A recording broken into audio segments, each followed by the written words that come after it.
Hi friends, कैसे हो आप लोग। उम्मीद करता हूँ आप लोग अच्छे होंगे। दोस्तों यहाँ पर हम लोग कवर कर रहे थे साइंस के इम्पोर्टेंट क्वेश्चन। साइंस में दोस्तों हम लोग पहले फिजिक्स के क्वेश्चन कवर कर रहे थे, जो भी प्रीवियस ईयर में क्वेश्चन पूछे गए हैं और जिसके आने के ज़्यादा चांसेस रहते हैं। ये वीडियो दोस्तों उन सभी कैंडिडेट के लिए रहने वाली है जो कि रेलवे की तैयारी कर रहा है।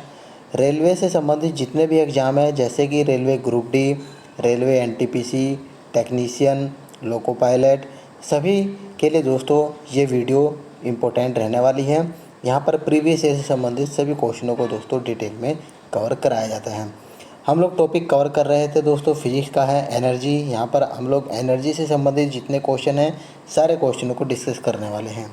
इससे पहले की जितनी वीडियो को अगर आपको कवर करना है तो यहाँ जो आई बटन रहता है वहाँ पर मैं आपको प्लेलिस्ट का लिंक दे दूँगा, चेकआउट आप लोग कर सकते हैं। इसी तरह से दोस्तों जीके के प्रीवियस ईयर के क्वेश्चन को भी मैंने कवर कराया हुआ है, उस पर भी प्लेलिस्ट बनाकर ऐड कर रखी है, तो आप जाकर चेकआउट कर सकते हैं। तो चलिए पहला क्वेश्चन देखिए, एनर्जी से संबंधित क्वेश्चन है, ऊर्जा संरक्षण के सिद्धांत के संबंध में कौन सा कथन सही है। आपके सामने दोस्तों 4 ऑप्शन रहते हैं, इसमें से देख के आपको बताना है कि कौन सा इसमें करेक्ट आंसर रहने वाला है। तो फ्रेंड्स यहाँ पर देखिए, जो ऑप्शन नंबर डी है, ऊर्जा का न तो निर्माण किया जा सकता है और न ही इसे नष्ट किया जा सकता है। तो ऊर्जा संरक्षण के सिद्धांत यही है दोस्तों। इसको ऊर्जा संरक्षण का सिद्धांत क्या कहता है कि ऊर्जा को आप ना तो उत्पन्न कर सकते हैं और न ही दोस्तों उसको आप लोग डिस्ट्रॉय यानी कि नष्ट कर सकते हैं, लेकिन आप लोग क्या कर सकते हैं, इसको दोस्तों ट्रांसफ़र कर सकते हैं।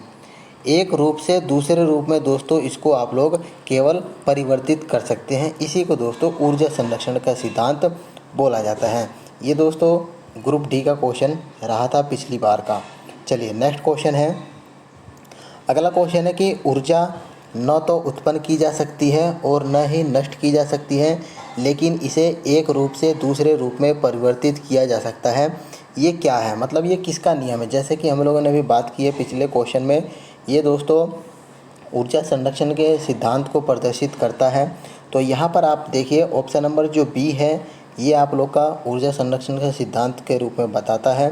तो यही दोस्तों ऑप्शन नंबर बी इसका करेक्ट आंसर होने वाला है, ऊर्जा संरक्षण का सिद्धांत, ऑप्शन नंबर बी। अगला क्वेश्चन है फ्रेंड्स, यहाँ पर आप लोग लगभग 25 क्वेश्चन रहने वाले हैं और सारे के सारे क्वेश्चन बहुत ही सिलेक्टेड और इम्पोर्टेंट क्वेश्चन दोस्तों यहाँ पर मैंने ऐड किया हुआ है। अगला क्वेश्चन है, यदि वायु प्रतिरोध को नगण्य माने, ठीक है, नेगलेक्ट अगर आप लोग मान लेते हैं वायु रेजिस्टेंस को, तो मुक्त रूप से गिरते हुए पिंड की स्थितिज ऊर्जा और गतिज ऊर्जा का योग क्या होगा। आपको दोस्तों उनका योग बताना है, क्या होगा, अनंत होगा या स्थितिज ऊर्जा के योग का 2 गुना होने वाला है, या दोस्तों शून्य होगा या स्थिर होने वाला है। तो फ्रेंड्स जब हम वायु प्रतिरोध को नगण्य मान लेते हैं, नेगलेक्ट मान लेते हैं, तो उस स्थिति में दोस्तों स्थितिज ऊर्जा और गतिज ऊर्जा का योग दोस्तों स्थिर रहने वाला होता है। ठीक है, तो ऑप्शन नंबर डी इसका करेक्ट आंसर रहेगा।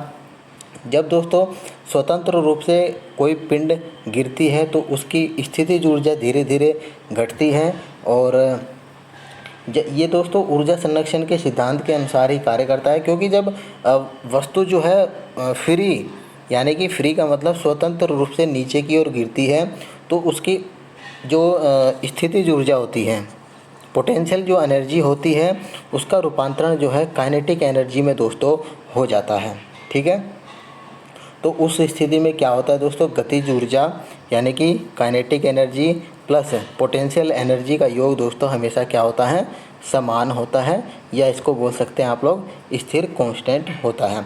ऑप्शन नंबर डी इसका दोस्तों फ्रेंड्स राइट आंसर रहेगा।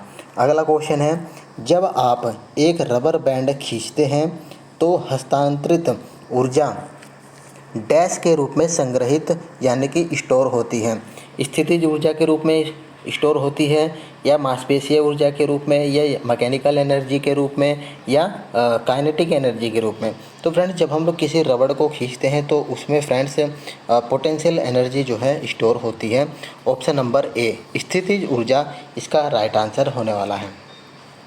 ठीक है, और अगर बात करते हैं दोस्तों जैसे कि स्थितिज ऊर्जा, चाहे वो किसी भी फॉर्म में हो, स्थितिज के रूप में हो, गतिज के रूप में हो, तो दोस्तों उसका मात्रक अगर आपसे पूछ ले तो जूल इसका मात्रक होता है। ठीक है। स्थितिज ऊर्जा दोस्तों कहाँ कहाँ पर आप लोग देख सकते हैं, जैसे कि आप लोगों ने देखा कि किसी स्प्रिंग को अगर आप लोगों ने खींचा हुआ है तो उसमें स्थितिज ऊर्जा स्टोर रहती है। और कहीं गड्ढे में दोस्तों अगर पानी रुका हुआ है तो वहाँ पर भी आप लोग को स्थितिज ऊर्जा देखने को मिलती है। तो ऑप्शन नंबर ए बिल्कुल सही आंसर रहेगा। चलिए नेक्स्ट क्वेश्चन की तरफ बढ़ते हैं। क्वेश्चन है फ्रेंड्स, ये सभी क्वेश्चन दोस्तों आरआरबी ग्रुप डी के लिए तो इम्पोर्टेंट रहने ही वाले हैं। 95% दोस्तों आपकी ये वीडियो ग्रुप डी के लिए इम्पोर्टेंट रहने वाली है। हालांकि अदर एग्ज़ाम के लिए भी इम्पोर्टेंट रहेगी, लेकिन ग्रुप डी के लिए तो स्पेशली दोस्तों ये वीडियो इम्पोर्टेंट रहने वाली है। क्वेश्चन कह रहा है कि डैश के कणों की गतिज ऊर्जा अधिक होती है, अधिकतम होती है, मतलब इनमें से कौन से कणों की जो कि काइनेटिक एनर्जी है सबसे ज़्यादा होगी। तो काइनेटिक एनर्जी दोस्तों जैसे कि आप सभी को पता है गैस जो है, गैस में सबसे ज़्यादा अधिक होती है, क्योंकि इसमें दोस्तों जो कण होते हैं ये बहुत दूरी दूरी पर होते हैं, तो ये ट्रैवल ज़्यादा करते हैं, तो इसमें गतिज ऊर्जा ज़्यादा होने वाली है। ठोस में दोस्तों कम होगी। ठीक है। चलिए, तो इसका आंसर ऑप्शन नंबर डी ही रहने वाला है। करेक्ट आंसर रहेगा ऑप्शन नंबर डी। ठोस के कणों में जैसे कि मैंने आप लोग को बताया इनकी गति बहुत कम होती है, और ये कण जो है बहुत पास पास होते हैं, तो इनकी गतिज ऊर्जा कम रहेगी। इससे अधिक द्रव वाले में रहेगी, सबसे ज़्यादा गैस वाले में रहने वाली है। ऑप्शन नंबर डी इसका करेक्ट आंसर रहेगा। नेक्स्ट क्वेश्चन है कि डैश में कणों की गतिज ऊर्जा सबसे अधिक होती है। उसी क्वेश्चन को दोस्तों दोबारा पूछा गया है। इसका आंसर दोस्तों गैस ही रहने वाला है। ऑप्शन नंबर डी इसका राइट आंसर होने वाला है। सेम क्वेश्चन दोस्तों ये मैंने 2 बार ले लिया है। ठीक है। ऑप्शन नंबर डी इसका राइट आंसर रहेगा। चलिए अगला क्वेश्चन है। यहाँ पर देखिए क्वेश्चन है कि एक घर में एक माह में 900 गुणा 10⁻6 जूल ऊर्जा की खपत होती है।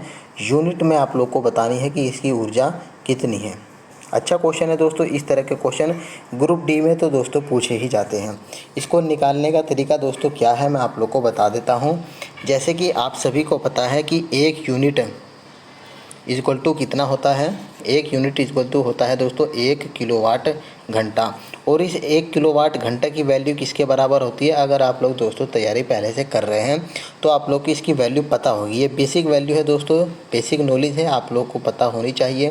3 × 10⁶ 10⁻6 जूल 1 किलोवाट घंटा की वैल्यू होती है। ठीक है। अब आपसे इसमें कहा गया है कि एक माह में 900 गुणा 10⁻6 जूल ऊर्जा की खपत होती है। तो जब आपको पता है यहाँ पर देखिए कि 3.6 गुणा 10⁻6 जूल की वैल्यू किसके बराबर है, यहाँ पर देखिए 1 यूनिट के बराबर है। तो यहाँ पर लिखेंगे आप लोग 1 यूनिट। अब 1 जूल की वैल्यू कितनी होगी, तो 1/3.6 गुणा 10⁻6 लिखेंगे। हमें निकालने कितने हैं, 900 गुणा 10⁻6 की निकालनी है, तो हम यहाँ पर मल्टीप्लाई करेंगे 900 गुणा 10⁻6। तो 10⁻6 से 10⁻6 चला जाएगा। ठीक है। और बचा हमारा कितना बचा है, ये बचा है आप लोग का 900/3.6। ये पॉइंट हटाकर हम लोगों ने 0 ऊपर लगा दी, तो ये हो चुका है आप लोग का 9000। यहाँ पर मैं लिख देता हूँ 9000/36। जब आप लोग इसको काटेंगे 9 से तो ये हो जाएगा 1000/9 चौक 36। और 4 से इसको जब डिवाइड करेंगे तो 2 4 दूनी 8, 2 5 10, तो ये 250 यूनिट दोस्तों इसका निकल कर आंसर आ जाएगा। ऑप्शन नंबर डी इसका करेक्ट आंसर रहेगा। Option number D. उम्मीद करता हूं दोस्तों आपको समझ में आया होगा। बहुत ही बेसिक क्वेश्चन दोस्तों ये रहा था। अगला क्वेश्चन है कि पवन किस ऊर्जा का उपयोग करती है। ठीक है। पवन चक्की में बेसिकली पवन जो है, हवा जो है, किस ऊर्जा का इसमें उपयोग करती है, उसमें ऊर्जा का, गतिज ऊर्जा का, और इसके अलावा है तापीय ऊर्जा। यहाँ पर देखिए तापीय ऊर्जा और जलीय ऊर्जा। तो दोस्तों पवन किस ऊर्जा का उपयोग करती है, यूज करती है, तो गतिज ऊर्जा का दोस्तों इसको यूज करती है। ठीक है। तो इसका दोस्तों राइट आंसर रहेगा ऑप्शन नंबर बी गतिज ऊर्जा। नेक्स्ट क्वेश्चन की तरफ बढ़ते हैं कि जब एक संपीड़ित स्प्रिंग को यहाँ पर छोड़ा जाता है तो यह अपनी स्थितिज ऊर्जा को डैश में बदल लेती है। दोस्तों जैसे कि आप लोगों ने स्प्रिंग देखा होगा, अगर आप लोगों ने इसको कंप्रेस कर रखा है दोनों तरफ से फोर्स लगाकर तो ये कुछ इस टाइप का हो जाएगा।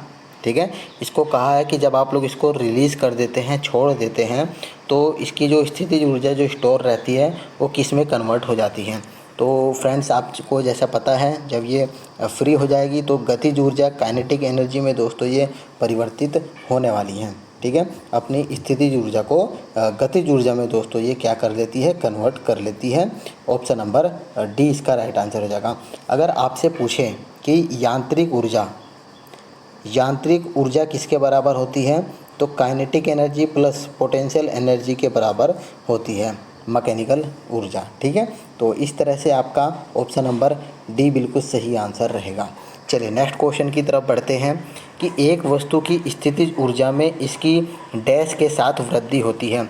जब फ्रेंड्स वस्तु में स्थितिज ऊर्जा में वृद्धि होती है तो इसके साथ साथ किस चीज़ की वृद्धि होती है और किस चीज़ की वृद्धि होती है, यानी कि किस चीज़ के बढ़ने पर स्थितिज ऊर्जा में इंक्रीमेंट देखने को मिलता है। बेसिक क्वेश्चन ये है, ये पूछा गया।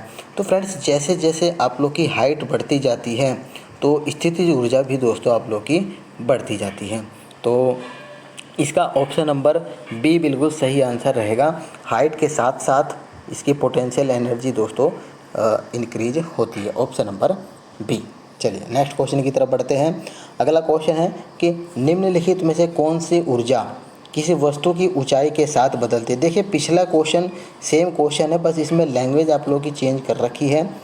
तो स्थितिज ऊर्जा जैसे कि हम लोगों ने पिछले क्वेश्चन में बात करी है, स्थितिज ऊर्जा जो है हाइट के साथ साथ बढ़ती है, यानी कि बदलती है। ऑप्शन नंबर यहाँ पर ऑप्शन नंबर बी इसका बिल्कुल सही उत्तर रहेगा। अगला क्वेश्चन की तरफ बढ़ते हैं। ये क्वेश्चन दोस्तों ग्रुप डी में पूछा गया था, दोनों क्वेश्चन। नेक्स्ट क्वेश्चन है कि किसी वस्तु द्वारा अपनी स्थिति या आकार लेने की वजह से लगने वाली ऊर्जा को डैश कहा जाता है। उसको गुप्त ऊर्जा बोलेंगे या स्थितिज ऊर्जा या गतिज ऊर्जा या स्थितिज ऊर्जा दोस्तों बोलेंगे। इसमें से उसको क्या बोलेंगे? जब वो दोस्तों अपने आकार में परिवर्तित होती है तो उसमें जो स्टोर होती है ऊर्जा उसको क्या कहते हैं? तो इसमें दोस्तों जो स्टोर होती है ऊर्जा, स्थितिज ऊर्जा ही उसमें स्टोर होती है, potential energy. Option number B इसका बिल्कुल सही आंसर रहेगा। अगले क्वेश्चन की तरफ बढ़ते हैं। अगला क्वेश्चन है कि बांध में संग्रहित पानी में कौन सी ऊर्जा होती है। जैसे कि मैंने आपको पहले क्वेश्चन में एग्जाम्पल के तौर पर बताया था कि कहीं अगर पानी स्टोर है तो उसमें कौन सी ऊर्जा होने वाली है, तो पोटेंशियल एनर्जी दोस्तों उसमें रहने वाली है। Option number A. आगे बढ़ते हैं क्वेश्चन की तरफ, और अगला क्वेश्चन यहाँ पर है कि एक गतिशील वस्तु अनिवार्य रूप से डैश प्राप्त करती है। बहुत ही दोस्तों आसान क्वेश्चन है। वो दोस्तों अगर कोई वस्तु जो गति कर रही है, गतिशील वस्तु है, उसमें डेफिनेटली दोस्तों स्थितिज ऊर्जा तो होगी ही होगी। ठीक है, ऑप्शन नंबर ए इसका राइट आंसर हो जाएगा। अगर इसके फॉर्मूले की बात करें काइनेटिक एनर्जी की, तो ½ mv², ये दोस्तों इसका फॉर्मूला होता है, ½ mv²। काइनेटिक एनर्जी का दोस्तों ये फॉर्मूला होता है, और गति के कारण ही दोस्तों उसमें क्या होती है, गतिज ऊर्जा होती है। Option number A. अगला क्वेश्चन है, एक कार उच्च गति से चल रही है। यहाँ पर देखिए उच्च गति से चल रही है, यह किस ऊर्जा से युक्त होगी। दोस्तों वही क्वेश्चन है, लेकिन इसमें फ्रेंड्स लैंग्वेज आप लोग की चेंज करी गई है, बच्चे कंफ्यूज हो जाते हैं। तो इसमें दोस्तों कहा गया है कि कोई अगर गति कर रहा है, हाई स्पीड से चल रही है, तो उसमें कौन सी ऊर्जा जो कि रहेगी। तो जैसे कि मैंने आपको बताया, गति के कारण गतिज ऊर्जा दोस्तों उसमें रहने वाली है। ऑप्शन नंबर डी इसका राइट आंसर रहेगा। अगला क्वेश्चन है, ठीक है, ये हो चुका है आप लोग का option number D. Next question है, निम्नलिखित में से कौन सी ऊर्जा सदैव धनात्मक होती है। अच्छा क्वेश्चन है दोस्तों, पॉजिटिव ऊर्जा कौन सी होती है। तो दोस्तों पॉजिटिव ऊर्जा हमेशा हमेशा के लिए याद रखना, जो ये काइनेटिक एनर्जी होती है ये हमेशा पॉजिटिव एनर्जी रहती है। ठीक है, ऑप्शन नंबर ये वाला बी इसका बिल्कुल सही आंसर रहेगा। अगले क्वेश्चन की तरफ बढ़ते हैं और ये क्वेश्चन है कि ऊर्जा का व्यावसायिक यूनिट क्या है। बहुत ही आसान क्वेश्चन है, ग्रुप डी में दोस्तों ये क्वेश्चन पूछा गया था। तो दोस्तों इसमें किलोवाट घंटा, ये दोस्तों आपको मार्क करना है, किलोवाट नहीं, वाट नहीं, जूल नहीं करना है, किलोवाट घंटा KWH। ठीक है, जैसे कि मैंने आपको बताया 1 यूनिट इक्वल टू 1 KWH होता है, 3.6 गुणा 10⁻6 जूल इसकी वैल्यू होती है। ऑप्शन नंबर ए, ठीक है, ए ऑप्शन इसका राइट आंसर रहेगा। चलिए अगला क्वेश्चन है, यहाँ पर क्वेश्चन आप लोग देखिए, ये भी दोस्तों अच्छा क्वेश्चन है। ये ग्रुप डी में कई बार पूछा गया क्वेश्चन है कि 8 kg भार वाली लोहे की गेंद और 3 kg भार वाले एल्युमिनियम की गेंद 20 मीटर की हाइट से अगर गिराई जाती है, मान लीजिए कोई छत है उसकी हाइट 20 मीटर है, वहाँ से अगर इन दोनों को गिराया जा रहा है तो भूमि से 10 मीटर की ऊंचाई पर उनमें निम्नलिखित में से कौन सी राशि समान होगी। 20 मीटर की थी टोटल, तो यहाँ पर इस वाले कंडीशन में बात कर रहा है कि 10 मीटर की रेंज में इन चारों में से कौन सी जो राशि है वो बिल्कुल इक्वल रहने वाली है। तो फ्रेंड्स इसको मैं बता दूं आप लोग को कि जब ये 10 मीटर की रेंज में आएगी, चाहे वो 8 kg वाली भार की लोहे वाली गेंद हो, चाहे 3 kg भार वाली एल्यूमिनियम की गेंद हो, उनका दोस्तों 10 मीटर की रेंज पर आने पर दोनों का जो है त्वरण, एक्सेलरेशन जो कि बिल्कुल दोस्तों यहाँ पर समान रहेगा। Option number B. इसकी दोस्तों प्रूफ की बात करते हैं तो बहुत बड़ा प्रूफ है दोस्तों, जो मैं यहाँ पर नहीं बता पाऊँगा, लेकिन आप इसको दोस्तों ध्यान रखना कि त्वरण इसका सही आंसर रहेगा। ठीक है, चलिए अगला क्वेश्चन है, यहाँ पर अगला क्वेश्चन है कि जब एक दबी स्लंकी, इसको दोस्तों स्प्रिंग बोलते हैं। ठीक है, क्या बोलते हैं? स्प्रिंग। जब मान लीजिए आप लोग स्प्रिंग समझ लो इसको कि ये जो है स्लंकी का मतलब है स्प्रिंग को छोड़ा जाता है तो वह स्थितिज ऊर्जा को बदलता है। ऐसा ही क्वेश्चन हम लोगों ने पीछे भी कवर किया है कि किसी दबी हुई स्प्रिंग को अगर आप लोग फ्री कर देते हैं तो उसमें कौन सी ऊर्जा बदल जाएगी, कौन सी ऊर्जा में दोस्तों कन्वर्ट हो जाएगी, तो वो रहेगा दोस्तों काइनेटिक एनर्जी, यानी कि गतिज ऊर्जा। गतिज ऊर्जा बराबर होता है हाफ mv², जहाँ पर m दोस्तों होता है यहाँ पर द्रव्यमान और v होता है वस्तु का वेग। ठीक है, और ऊर्जा का मात्रक पूछे तो जूल, जैसा कि मैंने आप लोगों को बताया है और पहले की सभी वीडियो में भी दोस्तों मैंने मात्रक वगैरह का कवर कर दिया है। उसको अगर देखना है तो आप लोग जाकर बिल्कुल प्लेलिस्ट को चेकआउट कर सकते हैं। चलिए नेक्स्ट क्वेश्चन की तरफ बढ़ते हैं। एक संपीड़ित स्प्रिंग में डैश ऊर्जा होती है। उसी क्वेश्चन को दोस्तों फिर से पूछा गया है। ये वाला क्वेश्चन ग्रुप डी के 2018 में शिफ्ट सेकंड में दोस्तों क्वेश्चन पूछा गया था कि संपीड़ित स्प्रिंग में कौन सी ऊर्जा होती है। जैसे कि मैंने आपको बताया, जब आप लोग किसी स्प्रिंग को प्रेस करेंगे, दबाएंगे, तो उसमें दोस्तों एक ऊर्जा स्टोर होगी, वो होगी स्थितिज ऊर्जा, यानी कि पोटेंशियल एनर्जी। ठीक है, इसमें दोस्तों जिसमें भी स्थिति के कारण उत्पन्न होगी जो ऊर्जा, उसको क्या बोलेंगे? उसको स्थितिज ऊर्जा ही कहेंगे। इसका भी मात्रक जूल ही होता है। जैसे कि मैंने बताया, कहीं पर पानी अगर स्टोर है तो उसमें स्थितिज ऊर्जा रहने वाली है। ठीक है, और जैसे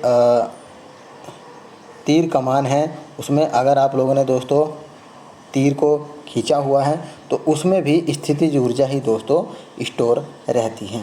अगला क्वेश्चन है, किसके अनुरूप वस्तु की गतिज ऊर्जा में वृद्धि होती है?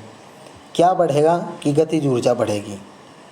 ठीक है, आप लोग इसके सूत्र से भी दोस्तों देख सकते हैं, फॉर्मूले से मैं आपके लिए यहाँ पर लिख देता हूँ। काइनेटिक एनर्जी बराबर हाफ mv²। यहाँ पर आप देखिए दोस्तों, जैसे जैसे अगर इसकी गति बढ़ेगी तो वैसे वैसे ही इसकी काइनेटिक ऊर्जा भी बढ़ने वाली है। और जो ये मास दोस्तों रहता है, द्रव्यमान, ये दोस्तों स्थिर रहता है। ठीक है, तो इसके बढ़ने से कुछ नहीं होता। गति अगर बढ़ती है तो काइनेटिक एनर्जी यानी कि गतिज ऊर्जा भी दोस्तों आप लोग की यहाँ पर बढ़ने वाली है। ये वाला क्वेश्चन आप लोग का एएलपी में दोस्तों पूछा गया था। तो सारे के सारे जितने भी क्वेश्चन मैं यहाँ पर सेलेक्ट करके लाया हूँ, सभी के सभी प्रीवियस ईयर में रेलवे के क्वेश्चन पूछे गए हैं दोस्तों, ठीक है। मैं एसएससी की बात नहीं कर रहा, मैं रेलवे के क्वेश्चनों की बात कर रहा हूँ दोस्तों। वीडियो मेरी लंबी जाने वाली है, लेकिन आप लोग को एक ही क्वेश्चन बिल्कुल समझ में आने वाला है। क्वेश्चन है, गतिशील वस्तु की गतिज ऊर्जा यानी कि काइनेटिक एनर्जी किस पर डिपेंड करती है। ये भी हालांकि है तो क्वेश्चन वही, ठीक है, जो मैंने आप लोग को अभी बताया है। काइनेटिक एनर्जी जैसे कि हम लोगों ने बात करी अभी, हाफ mv² होता है यहाँ पर। तो इसमें आप लोगों से पूछा है कि वजन और इसके स्थान पर बिल्कुल नहीं, द्रव्यमान और इसके स्थान पर बिल्कुल नहीं, द्रव्यमान और त्वरण बिल्कुल नहीं, और वेग के बढ़ने से दोस्तों गतिज ऊर्जा बढ़ती है, निर्भर करती है, और द्रव्यमान भी दोस्तों इसके फॉर्मूले में है, तो दोनों पर डिपेंड करता है। तो ऑप्शन नंबर डी इसका राइट आंसर होने वाला है। चलिए अगला क्वेश्चन है, किसी जल विद्युत ग्रह में विद्युत ऊर्जा में परिवर्तित होने वाली ऊर्जा कौन सी है। तो दोस्तों वही बात है, ये भी गतिज ऊर्जा ही दोस्तों यहाँ पर रहने वाली है। ऑप्शन नंबर डी इसका राइट आंसर होने वाला है, ठीक है। अब दोस्तों आप लोग थोड़ा सा यहाँ पर डाउट करेंगे कि गतिज ऊर्जा ही क्यों हुआ है। जैसे कि आप सभी को पता है, बिजली घर में दोस्तों जहाँ पर विद्युत बनती है वहाँ पर क्या होता है, बेसिकली दोस्तों गिरता हुआ वहाँ पर पानी गिरता है, ठीक है। वो पानी बहुत तेज़ गिरता है, बहता है, तो उसमें दोस्तों क्या होती है, गति होती है, और गति के कारण जो भी ऊर्जा होगी वो दोस्तों गतिज ऊर्जा ही कहलाएगी। तो इसका ऑप्शन नंबर इस तरह से डी आंसर राइट हुआ है, ठीक है। चलिए अगला क्वेश्चन है, निम्नलिखित में से उल्लेखनीय गतिविधियों में से किस स्थितिज ऊर्जा पोटेंशियल एनर्जी को काइनेटिक एनर्जी में कन्वर्ट किया गया है। एक पटाखे का विस्फोट, टॉर्च को ऑन करना, टॉर्च को ऑफ करना, या एक पेंडुलम का झूलना। तो इसमें से किसकी गति यानी कि किस ऊर्जा को यानी कि पोटेंशियल ऊर्जा को काइनेटिक एनर्जी में परिवर्तित किया गया है, कौन सा ऑप्शन आप लोग का इससे रिलेट करता है। तो फ्रेंड्स जो ये पेंडुलम का झूलना है उसमें ही दोस्तों क्या होता है, पोटेंशियल एनर्जी जो रहती है वो दोस्तों कन्वर्ट होती है काइनेटिक एनर्जी में।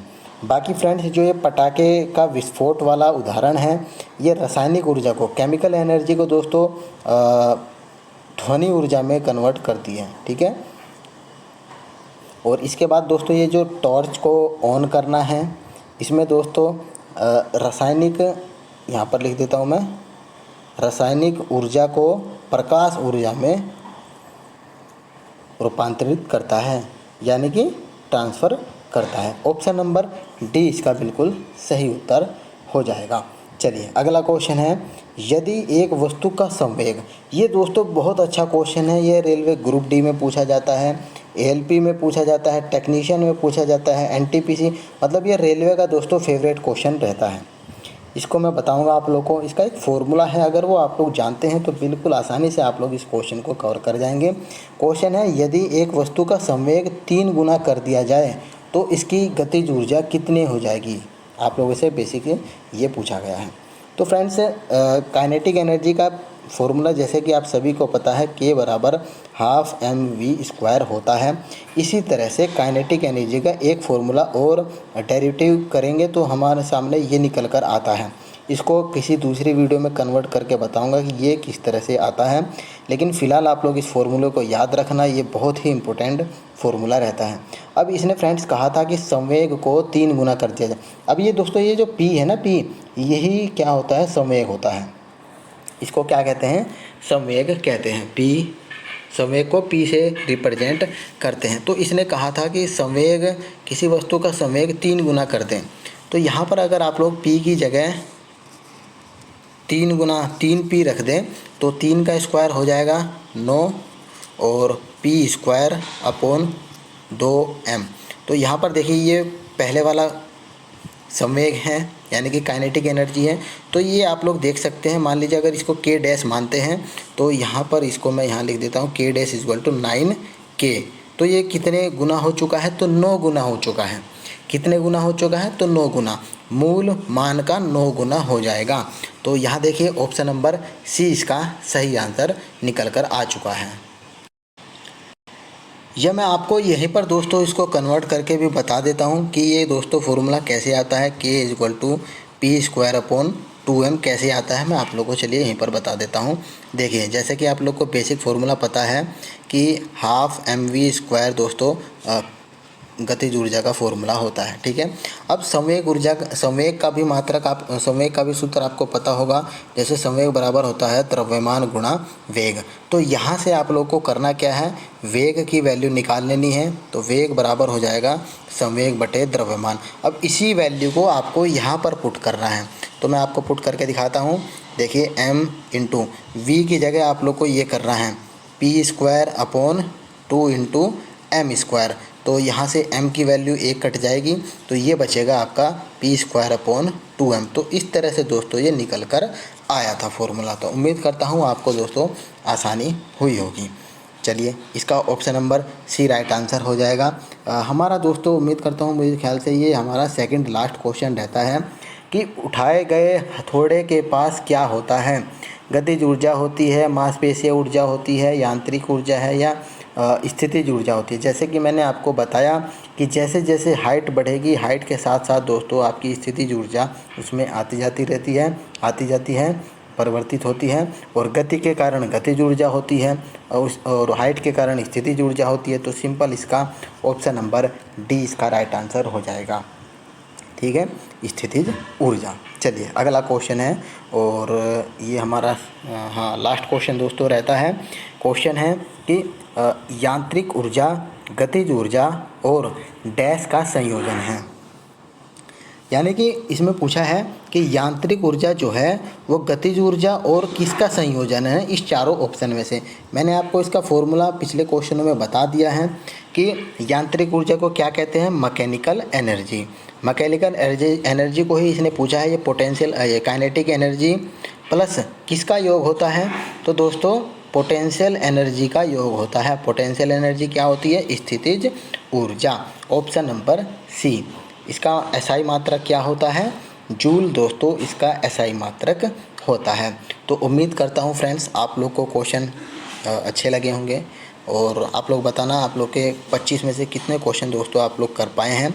और वीडियो अगर आपको इन्फॉर्मेटिव लगी हो अपने दोस्तों में बिल्कुल शेयर करना दोस्तों, ठीक है, जो भी रेलवे की तैयारी कर रहा है। और एक दोस्तों लाइक कर देना अगर आप लोग को वीडियो हेल्पफुल लगी हो तो। मिलते हैं आपको नेक्स्ट वीडियो में, तब तक के लिए धन्यवाद फ्रेंड्स।